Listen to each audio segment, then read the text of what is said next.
जय श्री कृष्णा। जय जाहिर वीर बाबा की जय। भादो मास में गोगा जी चरित्र का 19वां दिन हम सब मिलके सुनेंगे। जय गोगा जी महाराज की जय। गोगा जी महाराज की बारात समुद्र के किनारे आ बैठी है। अपनी बबूती उड़ाकर तमाम सामान व मानव इतने छोटे व हल्के कर दिए। कुछ गोगा जी के नीले घोड़े पर चिपक गए, बाकी ओगरनाथ के यान में चढ़ गए और अन्य बारात की सकल सामग्री लदी थी।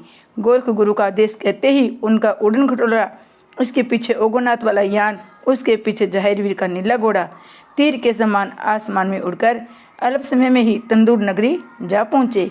गुरु ने हाथी घोड़े बाराती जो मक्खी मच्छर बने थे सबको बाग के पेड़ों पर चिपका दिया। आप अपने चमत्कार द्वारा पृथ्वी से 4 हाथ ऊपर अज्र के विराजमान हो धुना चेता दिया। नरसिंह व भज्जू कोतवाल, रत्ना भोगी, ओगरनाथ जयवीर को उख से नीले घोड़े के साथ राजा सीजा सिंह द्वारा लगवाए गए सुंदर डेरों में ठहरवा दिया। अगले दिन राजा सीजा सिंह के प्रमुख राज्य कर्मचारी जनमानस्य को प्रबंध करने आन पहुंचे, क्योंकि अमेर वालों की बारात आने का समय हो चुका था। जब उन्होंने जनमानस्य के निकट साधु संतों का आसन जमाए हुए देखा तो बोले, संत जी महाराज, आप लोग स्थान को तुरंत खाली करने की कृपा करें, यह राजा सीजा सिंह के राजकुमारी की बारात आकर ठहरेगी। इतना सुनकर ओगरनाथ बोले, भक्तों, हम कोई ऐसा एरा गेरा नत्थु खेरा नहीं है, हम लोग भी बागड़ देश के जाहिरवीर के ब्याहे के बराती है। अगर आप लोगों को मेरी बात का विश्वास नहीं है तो राजकुमार जाहिरवीर से पूछ लो, जो आपके राजा सीजा सिंह की राजकुमारी सीरियल को ब्याने आए हैं। ओगरनाथ की बात सुन उन्होंने राजा को खबर भिजवाई। राजा सीजा सिंह के महल में संदेशवाहक ने पहुंचकर राजा सीजा सिंह से कहा कि बागड़ देश का राजकुमार एक ब्राह्मण था 2-4 अपने मित्रों को लेकर कुछ सेवक और साधु महात्माओं के संग जनमाने से डेरों पर धरना दिए हुए हैं। एक नीले रंग का शानदार घोड़ा भी खूंटे पर बंधा हिनहिना रहा है। पास ही एक संत धरती से कुछ ऊंचा बैठा अपने सामने लक्कड़ सुलगाए आंखें बंद किए भजन कर रहा है। अब आप जैसे आज्ञा दे वैसा किया जाए। जिसमें सेवक ने राजा सीजा सिंह को जाकर सब समाचार सुनाया, उसमें वे अपने मंत्रियों व कुटुंबियों के साथ बैठे बारात के स्वागत की योजना पर विचार कर रहे थे। सेवक की अटपटी वार्ता सुनकर आश्चर्य के साथ सब चौंक पड़े, एक दूसरे का मुंह ताकने लगे। राजा सीजा सिंह की बनाई योजना पर पानी फिर गया।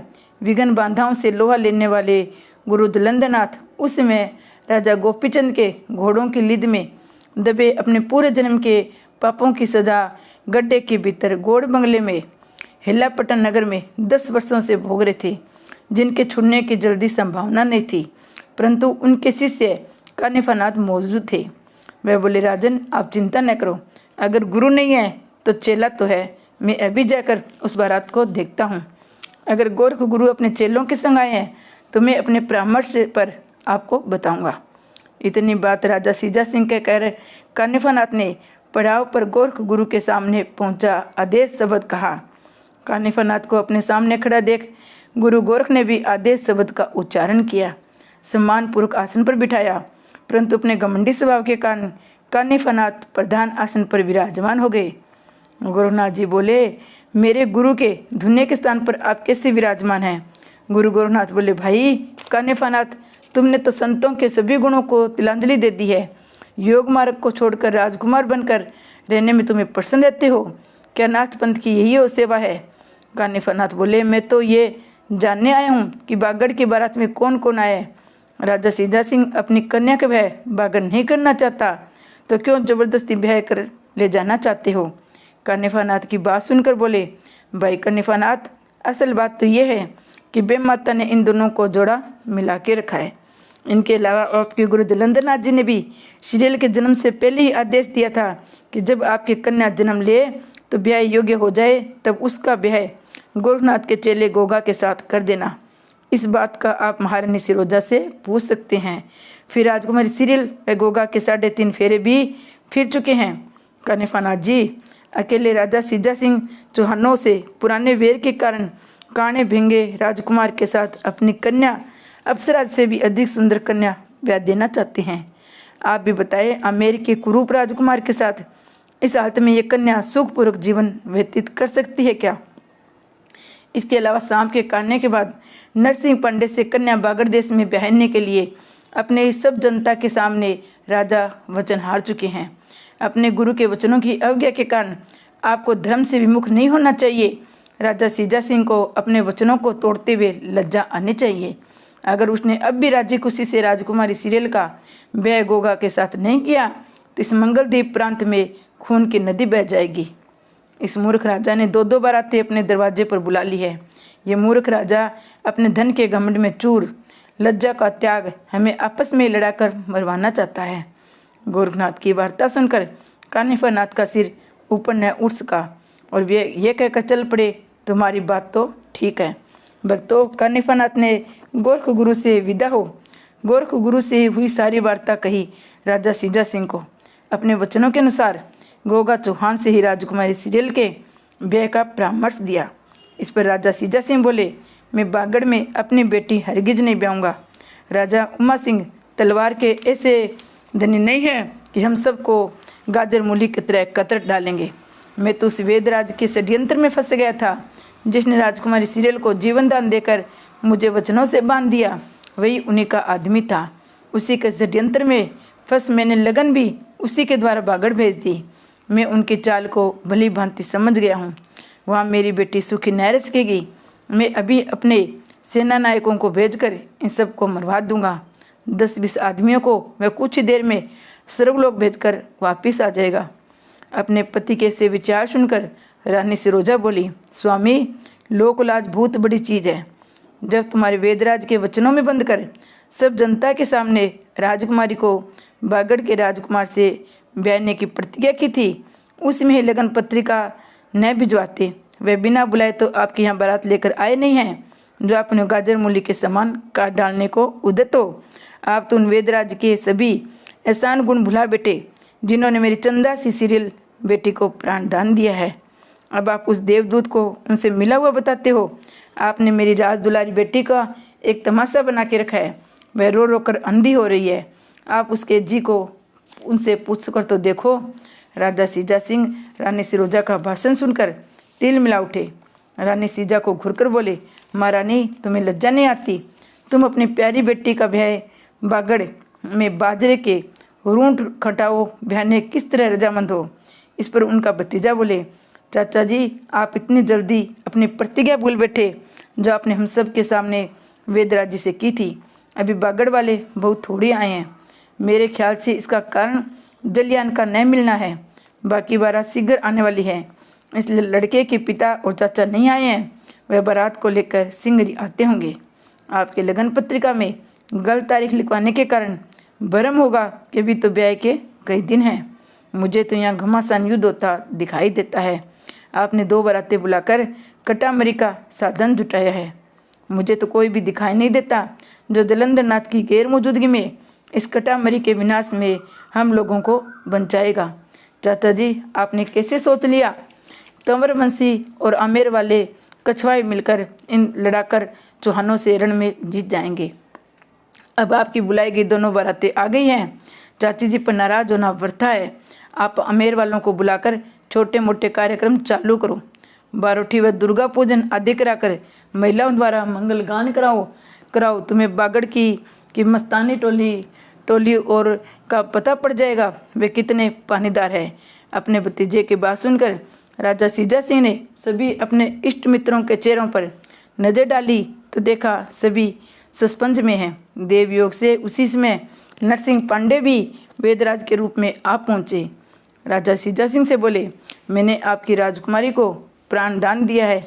सब जनता के सामने आपने मुझे 2 वरदान मांगने का वचन दिया था, जिसे मैंने आपसे राजकुमारी सीरियल की शादी बागड़ देश के राजकुमार गोगा के साथ और दूसरे वरदान में लगन पत्रिका बागड़ देश में मेरे हाथ भेजना स्वीकार किया था। इस पर राजा सीजा सिंह बोले, मैं उससे मुकर कब रहा हूँ? आपने ये भी तो कहा था चाहे आप दोनों बरातें एक साथ बुलाकर दोनों की शक्ति का अंदाजा कर ले। इस पर नरसिंह बोले, ठीक है राजा साहब, मैंने ये भी आपसे कह दिया होगा कि लगन पत्रिका में आप गलत तिथि लिखवा देना। इन रणबांकुरों को आप दोनों को भी मिलकर मुकाबला नहीं कर पाओगे। गोगा जी जब चाहे तब तुम्हारी राजकुमारी को सर्प से कटवा कर मार सकते हैं।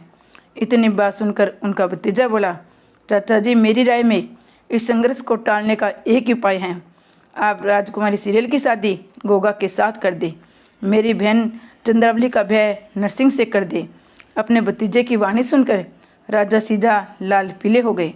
ये नामर्द चौहान कब से वीर बन गए जो तू उनकी तारीफों के पुल बांध रहा है। चल उठ मेरे सामने से, कल का छोकरा मुझे पाठ पढ़ाता है। हरिनारायण ने अपने चाचा के सामने से उठ जाना ही ठीक समझा। ये सोचकर कि होनी बस इनकी बुद्धि बिगड़ गई है, ये कहकर वे उठ गया। बड़ों के सामने जो मैंने अपनी अक्ल दौड़ाई उनको क्षमा कर दो। भक्तों, इतना कहकर वह उठकर अपने मन में कहते हुए चल दिया, होनी अपना रंग दिखाएगी, बिना न मानेगी नेगी। इतने में भतीजा हरिनारायण सिंह के चले जाने के बाद राजा सीजा सिंह ने राजकुमारी सीरियल की कलाई में अति उत्तम कंगना बंधवाया। अपने कुल की महिलाओं को अपने कुल के रीति अनुसार दुर्गा पूजन आदि का नेक कराने का जनमानस में जानकारी दी।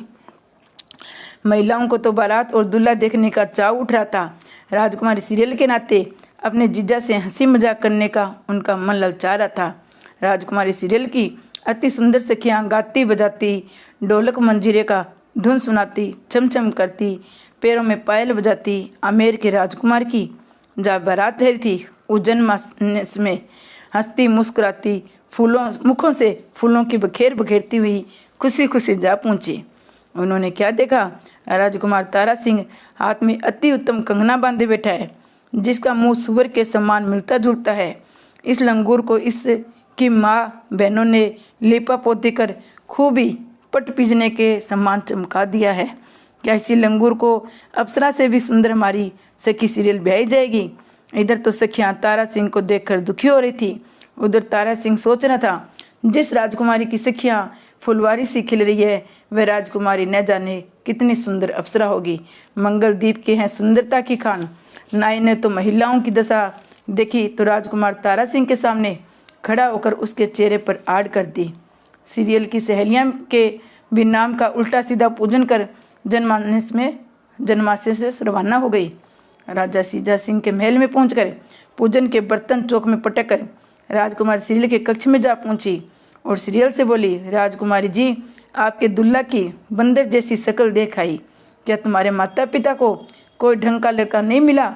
अपनी सखियों की बात सुनकर सीरियल बोली, ए सखियों, ये बंदर की शक्ल वाला दुल्ला तुम्हें ही मुबारक हो, जिसका तुम पूजन करके आई हो। इस बंदर को तो मेरे पिता ने तो नाच दिखाने के लिए बुलाया है।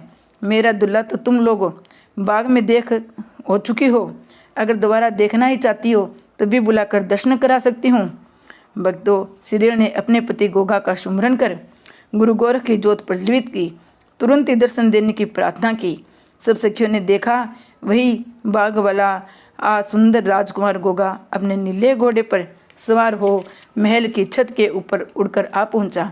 राजकुमारी सीरियल और उनकी सखियों ने जी भर के गोगा चौहान के दर्शन किए।